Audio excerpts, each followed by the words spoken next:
The doors were 300 feet tall. They were made of metal that glowed with inner light, and when they opened, the sound rolled across the chamber like distant thunder. Ambassador Thomas Reed stood perfectly still as the doors parted.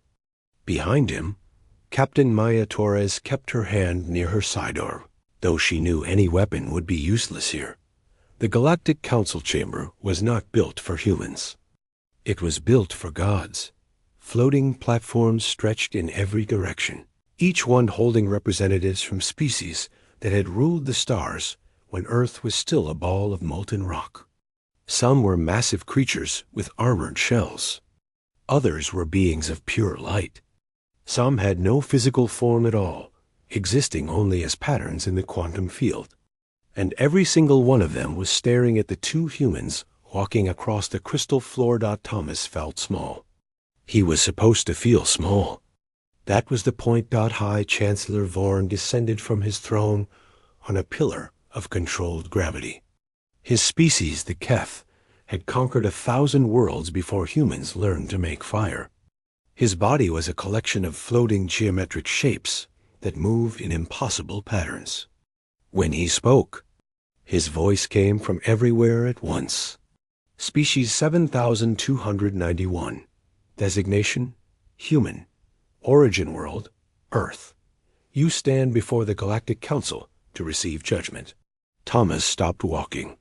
He was exactly where the protocol demanded, at the center of the chamber, surrounded by 300 alien species on all sides. We received your summons, Thomas said. His voice was calm, though I must admit, we found your tone somewhat demanding for a first contact. The chamber went silent.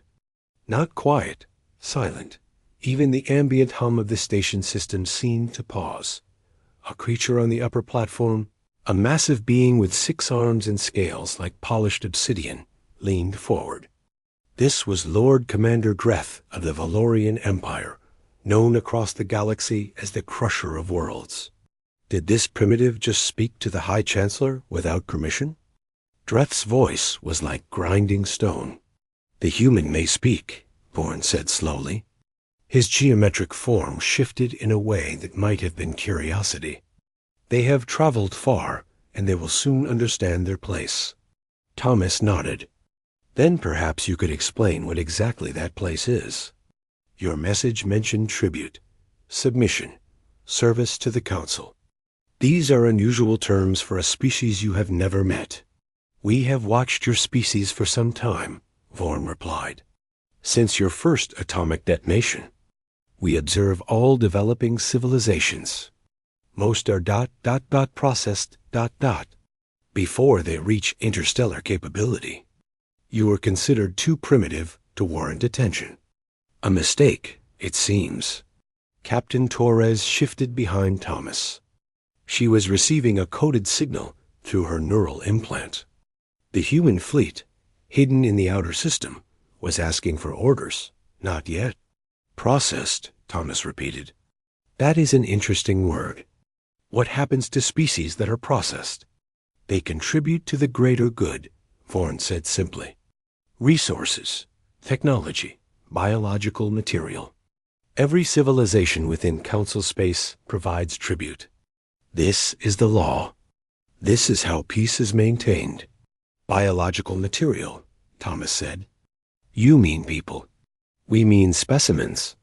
Genetic diversity. Workers for projects too dangerous for valuable species. The specifics vary based on the civilization's usefulness. Vorn's form pulsed with cold light. For a species of your population size, the initial tribute would be 50 million individuals. Annually. Thomas heard Torres inhale sharply behind him. 50 million people. Every year. Taken to work, to die, to be experimented on by alien species that saw humanity as nothing more than raw material. And if we refuse? Thomas asked quietly. Lord Commander Dreth laughed. The sound echoed across the chamber like breaking bones. No species refuses. The last civilization that attempted resistance was erased so completely that no record of their existence remains. Their star was collapsed. Their worlds were shattered. Even their genetic code was deleted from the cosmic record. They were unmade from history itself. That was 12 million years ago, Vorn added. No species has been foolish enough to refuse since. Thomas reached into his coat pocket. Around the chamber, weapons powered up. Defense systems activated. 300 species prepared to witness the destruction of another arrogant primitive. Thomas pulled out a small crystal chip and placed it on the floating platform before him. This contains Earth's formal response to your demands, he said. VORN extended a tendril of energy and interfaced with the crystal. For a long moment, nothing happened. Then his geometric form began to vibrate in ways it had not moved in millions of years. This is unacceptable, Vorn said. Nevertheless, it is our answer. There is only one word on this crystal. That word is no. The chamber erupted. Holographic displays flared with outraged communications. Lord Commander Dreth rose from his seat, his massive form trembling with fury. Other representatives shouted in languages that had no human translation, but Thomas was not finished. The second message, he continued, his voice cutting through the chaos, is currently broadcasting on all council frequencies. It is a formal declaration of war. The shouting stopped. Every being in the chamber turned to stare at the human ambassador. You cannot be serious, Vorn said slowly. You have 14 ships in orbit. We have millions. Your technology is centuries behind ours. You would be destroyed in minutes. Thomas smiled. It was not a pleasant smile. High Chancellor, you said you have been watching humanity since our first atomic detonation. You observed us building our first spacecraft, establishing our first colonies. You watched us for decades. Yes. Then you watched exactly what we wanted you to see. Outside the chamber's massive viewport, space itself seemed to shimmer. Where there had been nothing, ships began to appear. Not 7 ships, not 70. 7,000 human warships, decloaking simultaneously across the entire system. Each one was larger than anything the Council had expected. Each one was armed with weapons that glowed with technologies the Council had never seen.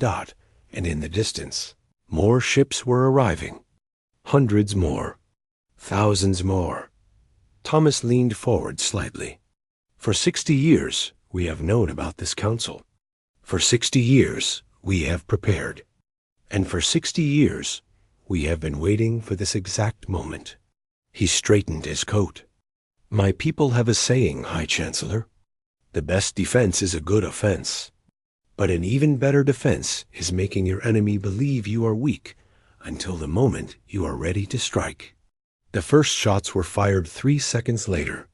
Human vessels engaged Council defense platforms with weapons that cut through shields like paper. The Judgment World shook as explosions rocked its outer sections. But High Chancellor Vorn was not afraid. His form pulsed with ancient power. Did you truly believe, he said softly, that we did not anticipate this? Massive shield generators activated around the entire star system. The human fleet found itself trapped, surrounded by barriers of pure energy that nothing could penetrate. You were not discovered by accident, Vorm continued. You were allowed to develop, to grow, to believe you were preparing in secret. His voice dropped to a whisper that somehow filled the entire chamber. You are not warriors, humans. You are the next harvest. And now you have delivered yourselves to us. Thomas felt the trap closing around him. But in his ear, Captain Torres whispered 3 words. Phase 2 active. And somewhere, far beyond the trapped fleet, far beyond the Council's sensors, humanity's real plan began to unfold. Commander David Frost watched the trap close from 50 light years away. His ship, the Phantom, drifted in the darkness between stars, completely invisible to any known sensor technology. Around him, 300 vessels of the Ghost Fleet waited in perfect silence. On his display screen, he watched the Council shields crush the decoy fleet. Those ships were real. The people aboard them were real. But they had known their mission from the beginning. They were the bait. Signal received, his communications officer whispered. Ambassador Reed transmitted Phase 2 authorization before the shields closed. Frost nodded slowly. Thomas Reed was either dead or captured by now. Captain Torres, too. They had volunteered for this mission, knowing they would not survive it. Every person on those doomed ships had known. Their sacrifice would not be wasted. "Begin Operation Silence," Frost said. "All ships execute on my mark." Across the galaxy, hidden human vessels activated simultaneously. They had been placed over 60 years, disguised as space debris, as asteroids, as the wreckage of forgotten civilizations. Each one carried a single device, a communication disruptor capable of destroying the Council's faster-than-light relay stations. The Galactic Council's power depended on information. Their empire stretched across millions of star systems, but they controlled it through a network of quantum communication relays that allowed instant contact between any 2 points in their territory. Without those relays, they were behind, deaf, isolated. In 12 seconds, humanity destroyed 97% of that network. High Chancellor Vorn felt the silence like physical pain. One moment, he was connected to the vast intelligence of the Council network. Millions of voices, billions of data streams, the combined consciousness of 300 civilizations flowing through his geometric form. The next moment, there was nothing. He was alone. For the first time in his existence, he was completely alone. What have they done? Lord Commander Dreth demanded. His communications console was dead. His fleet commanders were unreachable. What is happening? They have cut us off, Vorn said slowly. His form flickered with something that might have been fear. Every relay station. They have destroyed them all. Impossible. Those stations are hidden throughout the galaxy. No species could find them all. This species did. Ambassador Thomas Reed sat in a cell deep within the Judgment World. The walls were made of living metal that could crush him at any moment if his captors wished. Beside him, Captain Torres worked on a small device hidden in her uniform. "How long?" Thomas asked. 2 hours until the communication blackout reaches full effect. After that, every Council world will be isolated. They will not be able to coordinate military response. Thomas leaned back against the cold wall. His body ached from the rough handling during his capture, but he was alive. That meant Phase 2 of the plan was working. "We need to find the others," he said. Reed's intelligence suggested there are human prisoners from previous encounters. Workers taken from colony ships that ventured too far into Council space. Torres nodded. "I have been scanning since we arrived. There are approximately 1,200 human life signs in this facility. Most are in the lower levels. Then that is where we need to go." Escaping the cell was easier than Thomas expected. The Council had never faced prisoners who actually tried to escape. Their previous captives were too broken, too afraid, too overwhelmed by the power of their captors. The lock on the cell door was designed to be impressive, not secure. They moved through corridors of gleaming metal, avoiding patrols of automated defense systems. The Judgment World was vast, a space station larger than most planets, built over millions of years as a monument to Council power. But it was also old. Its systems were designed for a galaxy that obeyed without question. They did not expect resistance. In the command center of the Ghost Fleet, Commander Frost received reports from across human space. The communication blackout was holding. Council worlds that had prepared to launch attacks on human colonies found themselves unable to coordinate. Their fleets sat in orbit, waiting for orders that would never come. But not all. Council forces were helpless. Lord Commander Dreth of the Valorian Empire had not survived thousands of years by depending on others. His species maintained their own communication network, slower than the Council's quantum relays, but independent. And now that independence gave him power no other Council member possessed. "My fleets can still communicate," Dreth announced to the isolated Council chamber. "My forces can still coordinate. While the rest of you sit in darkness, I will destroy this human threat myself." High Chancellor Vorn's form flickered with displeasure. "The Council has not authorized military action. The Council cannot authorize anything. You are cut off from your networks, from your allies, from your power. But I am not." Dreth's massive form rose from his platform. "I will take my fleet to the human homeworld. I will burn their cities. I will break their spirit. And when I return, you will acknowledge the Valorian Empire as the true power in this galaxy." He left before anyone could respond. Thomas and Torres found the prisoners in vast chambers deep below the Judgment World's surface. What they discovered there changed everything. The humans were not alone. Beings from dozens of species were kept in stasis pods, their life force slowly drained to power the Council systems. Millions of them. Billions, perhaps. Row after row of sleeping bodies stretching into darkness. "This is the tribute," Torres whispered. "This is what happens to the species that serve the Council." Thomas approached one of the pods. Inside was a being with silver skin and 4 arms. Its eyes were closed, but something in its face suggested intelligence, dignity, a person who had once had a life. They keep them alive, Thomas realized. They drain them slowly. That is how the Council powers its technology. That is why they demand biological material. "The Council is not a government," Torres said. "It is a machine, and the tribute is its fuel." Thomas made a decision in that moment. A decision that would change the course of the war. "We are not just going to escape," he said. "We are going to wake them up. All of them." On the outer edges of the Sol system, Dreth's armada emerged from faster-than-light travel. 600 warships, each one capable of destroying a planet. They formed a wall of metal and fire that stretched across the solar system. Earth's defenses activated. Orbital platforms powered up.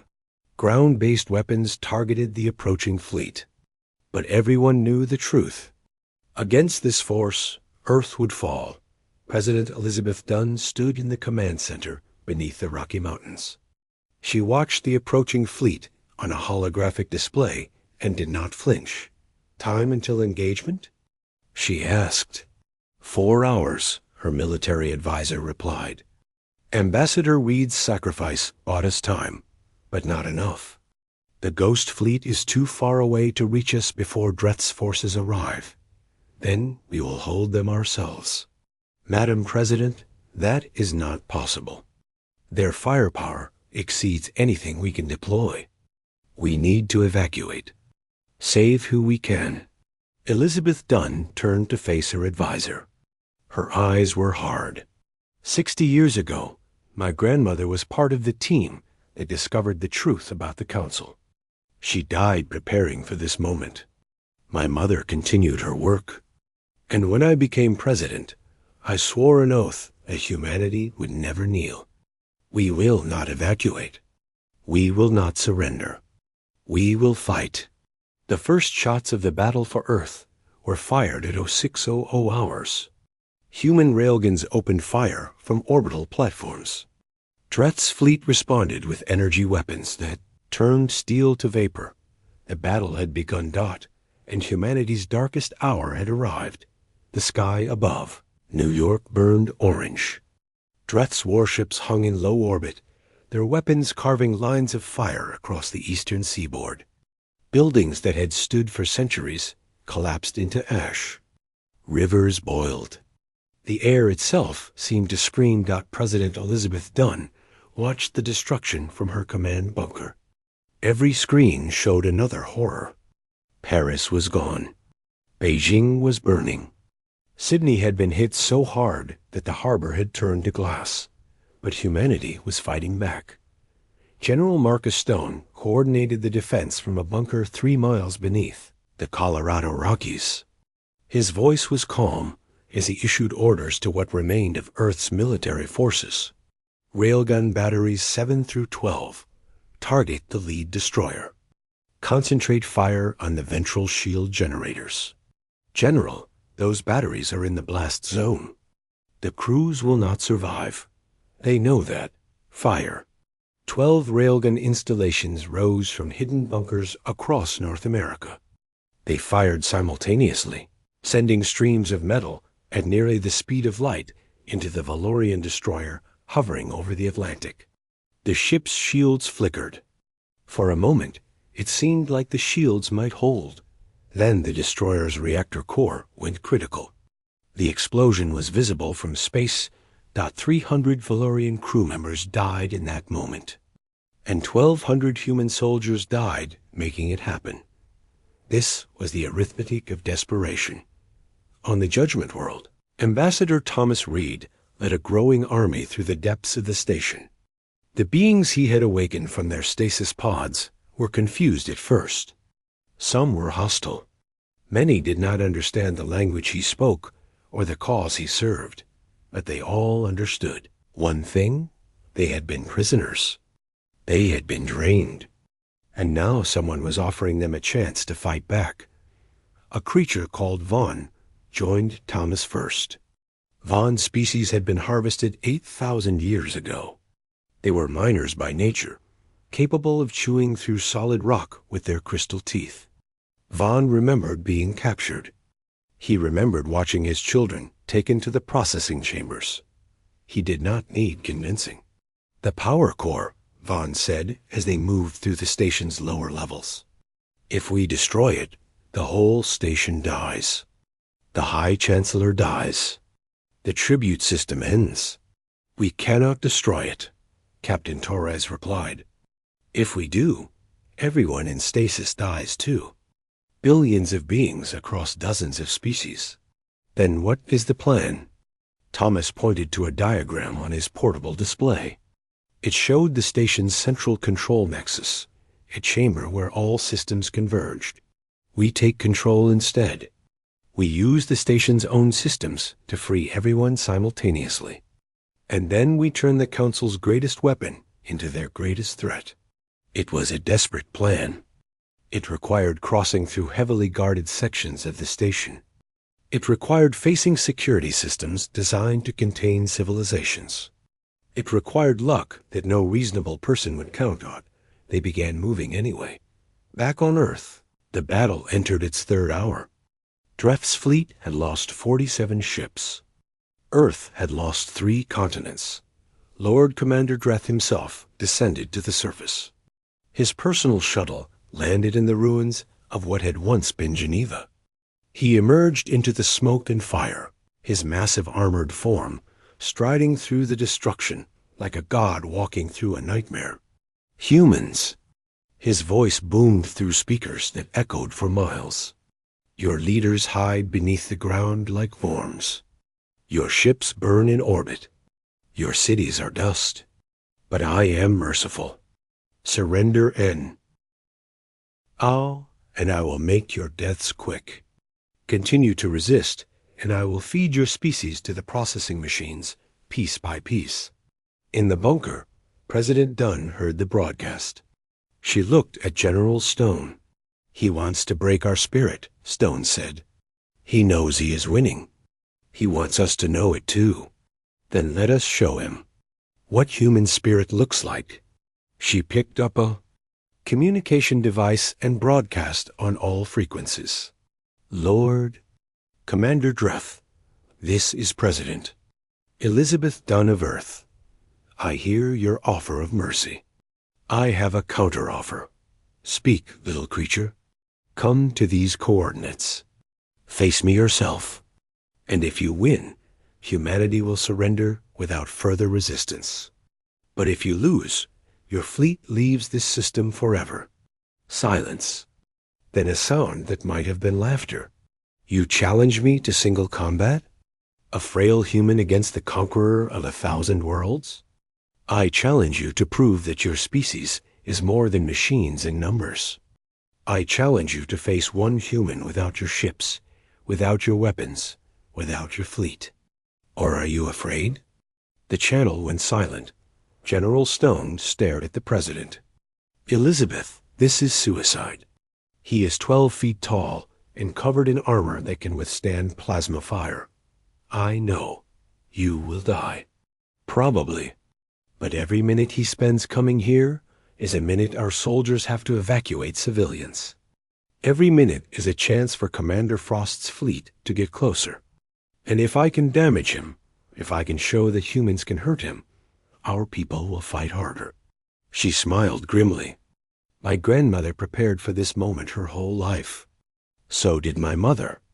I am just finishing what they started. Dreth arrived at the coordinates 47 minutes later. He found President Dunn waiting in the ruins of an old stadium, alone except for the wind and the distant sound of battle. You came, Dunn said. I wanted to see the face of human foolishness before I crush it. Dreth's armored form towered over her. His claws could cut through steel. His scales could deflect anything short of a tactical nuclear weapon. Your challenge was amusing. Your death will be quick. Before we begin, Dunn said, I want to thank you. Thank me. For 60 years, we wondered if we were doing the right thing, preparing for a war that might never come, sacrificing so much for a threat that seemed impossible. Some of my advisors thought we were paranoid. Some thought the council might be reasonable. She reached into her coat and pulled out a small device. It was not a weapon. It was a trigger. You proved them wrong. You showed the galaxy what the Council really is. And you gave humanity something we needed more than weapons or ships. What is that? Unity, purpose, and absolutely no reason to hold back. She pressed the trigger. For 3 months before the war began, human infiltration teams had been placing devices throughout the Sol system. Not weapons. Something else. Quantum amplifiers designed to boost a very specific signal. A signal that activated every failsafe in Dreth's personal armor simultaneously. The armor had been designed by human engineers. It had been sold to the Valorians through shell companies that traced back to Earth corporations. For decades, Earth had been selling technology to its enemies. Technology with hidden weaknesses. Dreth's armor froze. His weapons powered down. His communications cut out. For the first time in his 1,000-year life, Lord Commander Dreth was vulnerable. President Dunn pulled a knife from her boot. It was a simple blade, the kind her grandmother had carried during the early years of preparation. It was not powerful. It was not advanced, but it was sharp. Dreth roared and tried to move, but his armor was a prison now. He watched helplessly as the small human approached. My grandmother used to say something, Dunn said quietly. She said that power is not about size or strength. It is about being smarter than your enemy, about preparing longer, about never, ever giving up. She drove the knife into a gap in Dreth's frozen armor. Then she drove it in again, and again. It took time. It was not clean. But when it was over, Lord Commander Dreth of the Valorian Empire lay dead at the feet of a human president, watching through their commander's own cameras. Saw everything.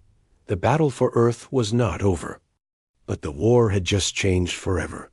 The death of Lord Commander Dreth sent shockwaves across the galaxy. His fleet, leaderless and confused, hesitated above Earth. In that hesitation, Commander Frost's Ghost Fleet arrived. 300 human warships emerged from darkness like wolves descending on wounded prey. They struck the Valorian formation from behind, destroying 17 ships before the enemy could respond. The battle that followed was brutal as short. Without their commander, Without communication to their homeworld, the Valorians broke. Some fled into deep space. Some surrendered. Some fought to the death rather than face the shame of defeat. By dawn, Earth's skies were clear for the first time in 3 days. But victory came at terrible cost. President Elizabeth. Dunn died from her wounds 6 hours after killing Dreth. The knife she had used to slay the warlord had not been enough to protect her from his final, desperate strike. His claws had torn through her body armor.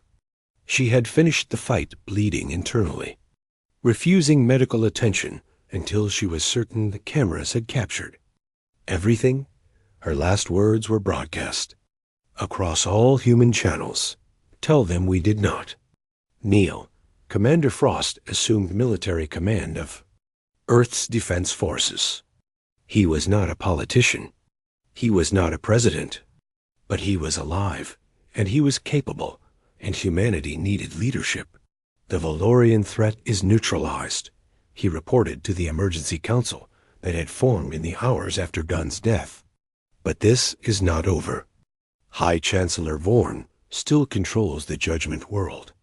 Ambassador Reed's status is unknown, and our communication blackout will not last forever.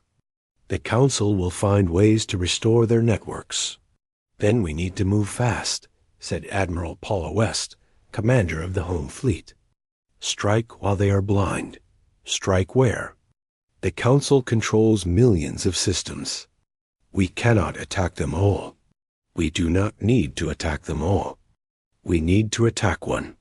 She pulled up a holographic display of the Judgment World. The massive station glowed with energy readings that defied easy analysis. This is the heart of Council power. Destroy it, and the Council fragments. Their authority disappears. Every species they have subjugated for millions of years suddenly has a choice. Frost studied the display. The station is enormous. Our weapons might not be enough. We do not need weapons. We need Ambassador Reed. On the Judgment World, Thomas Reed was already moving toward the same goal. His army had grown to nearly 10,000 freed prisoners from a dozen different species. They fought through corridors designed to contain civilizations, overwhelming security systems that had not faced real resistance in millions of years. Vaughn led the assault teams. His crystalline claws could cut through almost anything. Behind him came soldiers from species that had been enemies before their capture. Now they fought side by side, united by a common cause. Captain Torres stayed close to Thomas. Her job was different. She carried a device that could interface with Council technology, a gift from the Malori, a species that had secretly resisted Council rule for millennia.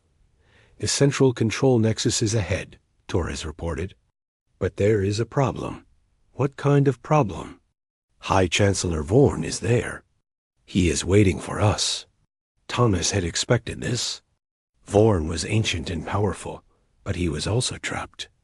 Cut off from the Council network, isolated on a station that was falling to rebellion, he had nowhere else to go. Then we face him, Thomas said. We end this. The central control nexus was a chamber of pure light. Energy flowed through conduits that stretched in every direction, connecting every system on the station. At the center floated High Chancellor Vorn, his geometric form pulsing with power drawn from the station itself. Ambassador Reed, Vorn's voice filled the chamber. You have caused considerable disruption. I intend to cause considerably more. You believe you can defeat me? I have existed for 18 million years. I have destroyed civilizations that span galaxies. I am power itself. Thomas stepped forward. Around him, his army spread out, surrounding the chamber. You are also alone. For the first time in your existence, you are completely alone. No network. No collective. No backup. Just you against everyone you have ever harmed. Vorn's form shifted. It might have been uncertainty. It might have been fear. What do you want? Freedom. for every species you have ever subjugated, for every being you have ever drained. I want you to shut down the tribute system. I want you to release every prisoner. I want the council to end. That is impossible. The council is order. Without it, the galaxy will fall into chaos. The galaxy will have a chance to choose its own future. That is not chaos. That is freedom. Vorn's form pulsed with sudden brightness. Then you leave me no choice. The attack was faster than anything Thomas could follow. Pure energy lanced across the chamber, striking the nearest rebels. Bodies disintegrated. Screams echoed. Vorn was not just a leader.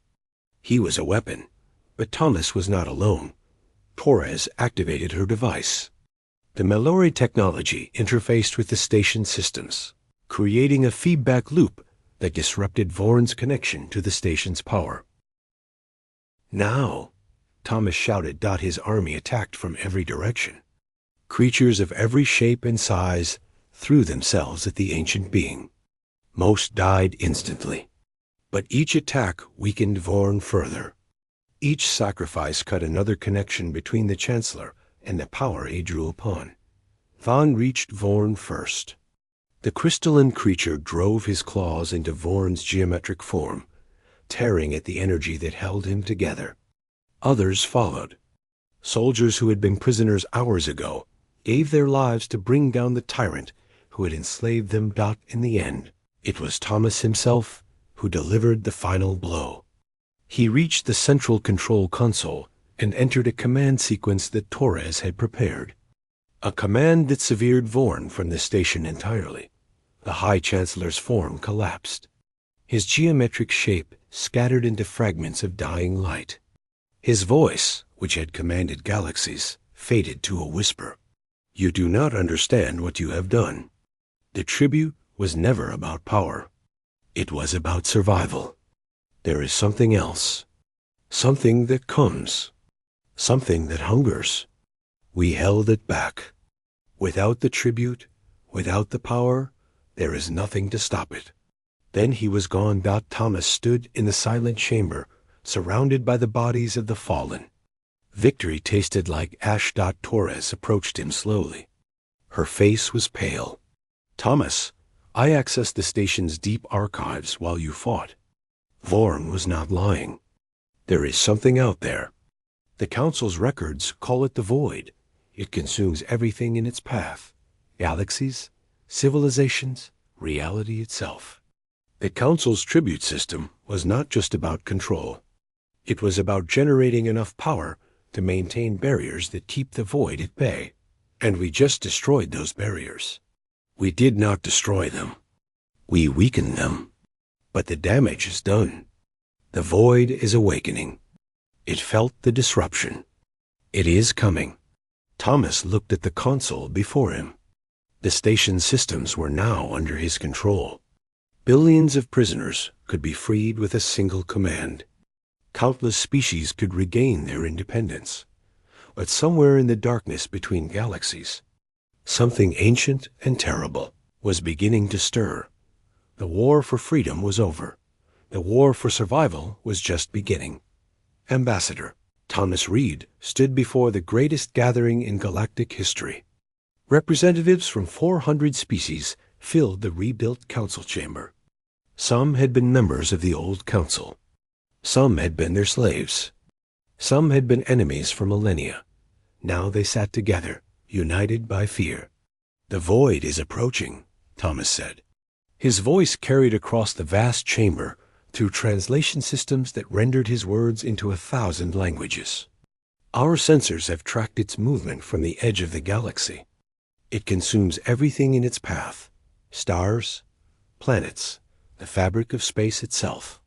At current velocity, it will reach inhabited systems within 3 months. The chamber erupted in chaos. Species that had never agreed on anything now shouted the same desperate questions. How do we stop it? What can we do? Is there any hope? Commander David Frost stepped forward beside Thomas. His uniform bore the scars of 100 battles. His face was older than it had been when the war began. "There is a way," Frost said. "The old council maintained barriers of pure energy at the galaxy's edge. Those barriers held the void back for millions of years. We have studied the technology. We can recreate them." "At what cost?" demanded a Valorian general. The Valorians had joined the new alliance reluctantly, but the death of Lord Commander Dreth had shattered their empire. They had no choice. The barriers required the tribute. They required the life force of billions. "The old method is no longer acceptable," Thomas replied. "But human engineers, working with the freed Mallory and others, have developed an alternative. A device that converts raw matter directly into the energy needed for the barriers. No life force required." Hope flickered across the chamber. "What kind of matter?" asked Vaughn. The crystalline creature had become one of Thomas's closest advisors. His species had not forgotten what they owed to the humans who freed them. "Any matter. Asteroids. Dead moons. The debris of 1,000 ancient wars. We have calculated that the available material in uninhabited systems can power the barriers for at least 10,000 years. Then what is the problem? Why have you called us here?" Frost stepped forward. "The device works, but it must be delivered to the heart of the void itself. Someone must pilot a ship into that darkness and activate the device manually. The energy release will seal the void's entry point into our galaxy." Silence fell across the chamber. "The pilot will not survive," Vaughn said quietly. "No. Who will do this thing?" Frost looked at Thomas. Thomas looked back. "I will," Frost said. The chamber exploded with voices, protests, arguments. Some demanded that Frost not be allowed to sacrifice himself. Others demanded the honor for their own species. The noise was overwhelming. Thomas raised his hand. Slowly, the chamber quieted. "Commander Frost has made his decision. He understands the risks, and he is the best pilot we have." Thomas's voice was steady, but those who knew him could see the pain in his eyes. Frost was his friend. "We will honor his choice." The preparation took 2 weeks. The largest fleet ever assembled gathered at the edge of the galaxy. Ships from every species formed a protective formation around Frost's vessel. A small craft packed with more destructive power than most civilizations had ever possessed. On the last night before the mission, Thomas visited Frost in his quarters. "You could still choose someone else," Thomas said. "No, I could not." Frost was calm. He had always been calm. "I have no family. No one waiting for me. My whole life has been leading to this moment. That does not make it easier. No, it does not." Frost stood and faced his friend. "Thomas, when this is over, the galaxy will need leaders. Not military commanders. Not warriors. Leaders who can build something new. Something better than the old council. I am not sure I am that person. I am sure. I have watched you turn enemies into allies. I have watched you inspire beings who had given up all hope. You have something special, Thomas. Do not waste it." The fleet launched at dawn. 300,000 ships moved in perfect formation toward the darkness at the edge of everything. The void was visible now, a wall of absolute nothing that swallowed light itself. No stars shone beyond it. No energy escaped it. It was the end of everything. Frost's ship moved to the front of the formation. Behind him, the combined fleets of every species prepared to buy him time. The void noticed them. Shapes emerged from the darkness. They were not ships. They were not creatures. They were shadows that moved against the emptiness, forms that had no right to exist. The void's manifestations. Echoes of civilizations. It had consumed over countless eons. The battle began. Ships from species that had been enemies hours ago fought side by side. Valorian warships covered Mallory cruisers. Human destroyers defended vessels from species whose names could not be pronounced by human tongues. The galaxy fought as one, and one by one they fell. The void's manifestations were relentless. They passed through shields. They corrupted weapons. They turned energy itself against those who wielded it. The fleet was being destroyed, but they held. For every ship that fell, another took its place. For every life lost, 10 more refused to retreat. Frost pushed forward.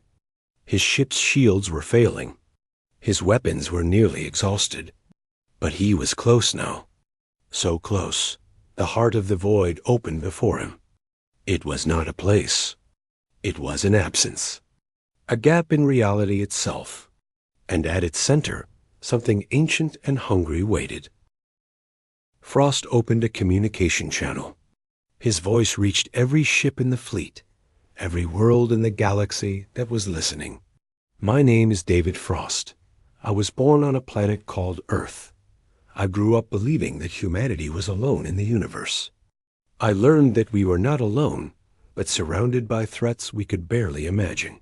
His ship shook as a manifestation struck it. Warning lights flashed across his console.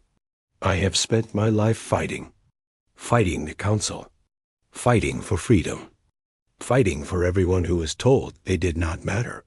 The device was armed. The countdown began. I want you to know something, not because I need you to remember me, but because I need you to understand what this moment means. The void's presence pressed against his mind. It promised nothing. It threatened nothing. It simply waited. Freedom is not free. It costs everything. It costs the lives of people like President Dunn, who died so that others could live. It costs the sacrifices of millions who never asked for recognition. His hand hovered over the detonation switch. But it is worth it. Every loss, every sacrifice, every tear. Because the alternative is surrender. And humanity does not surrender. He pressed the switch. For one instant, light brighter than 1 billion suns erupted from the heart of the void. The darkness recoiled. The manifestation screamed in frequencies that had no sound.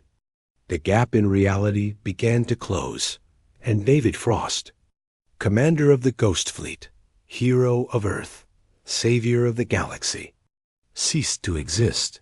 The barrier held. 1 year later, Ambassador Thomas Reed stood before a memorial that floated in space at the exact coordinates where Frost had made his sacrifice. Ships from 100 worlds had gathered to honor the anniversary. Behind him, the new galactic coalition was being born. Not a council of domination, but an alliance of equals. Every species had a voice. Every civilization had a choice. The tribute system was gone forever. The barriers were maintained by automated systems drawing power from dead matter. No more lives would be sacrificed. Thomas spoke into the silence. We came to the stars afraid. We found powers that could destroy us with a thought. We faced demands that would have broken any other species. He paused, looking at the representatives gathered behind him. Humans, Valorians, Malori, dozens of others. We said no. And when they tried to make us kneel, we stood up. When they tried to break us, we united. When they tried to consume everything, we pushed back. He turned to face the stars. David Frost gave his life so that the galaxy could be free. President Dunn gave hers so that humanity could prove its worth. Countless others, from species whose names I will never know, gave everything they had. We honor them not with monuments. We honor them by building the future they died to create. A future where no species demands tribute from another. A future where freedom is not just a word, but a reality. The void is sealed. The old council is gone. And we, all of us, are still here. He turned back to the gathered representatives. Let us begin. Somewhere, far beyond the sealed barrier, the void still waited. It would wait forever if necessary. It was patient beyond comprehension, But on this side of the barrier, a galaxy of free beings stood ready. They had learned the price of freedom, and they would never forget.